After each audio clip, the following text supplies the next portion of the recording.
আগামীকালকের ঢাকা সরোয়ার্দী উদ্যানে এই মিথ্যা নবী দাবিদার কাদিয়ানীদেরকে রাষ্ট্রীয়ভাবে অমুসলিম ঘোষণার দাবিতে আন্তর্জাতিক খতমে নবুয়ত মহাসম্মেলন, এই সম্মেলনে ভারত, পাকিস্তান, মিশর সহ বিশ্বের সেরা সেরা আলেমরা উপস্থিত থাকবে। এই মজলিসে যাওয়ার জন্য বলা হয়েছে। স্বাস্থ্য যতই খারাপ হোক আমি যাব ইনশাল্লাহ।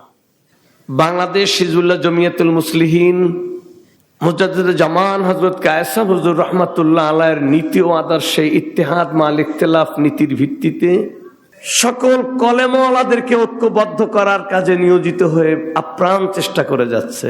আমি বুঝি কলেমাগো মুসলমান সবাই এক, সবার নবী এক, আল্লাহ এক, কোরআন এক, কাবা এক, আমাদের ইসলামও এক।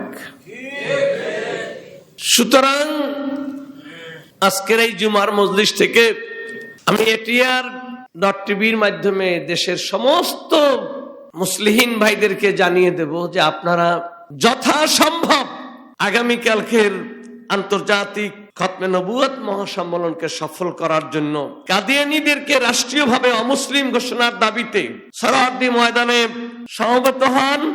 ঢাকা মহানগর মুসলিহিন উত্তর ও দক্ষিণ প্রত্যেকটা ওয়ার্ড, থানা কমিটি তাদের স্থানীয় সমস্ত কলেমাওয়ালাদেরকে নিয়ে ময়দানে থাকার চেষ্টা করেন। আর অন্যান্য মহানগর ও জেলা এবং উপজেলার নেতৃবৃন্দ আপনারাও সর্বশক্তি দিয়ে চেষ্টা করুন। এটা আমাদের ইমানি দায়িত্ব, এটা আমাদের কর্তব্য।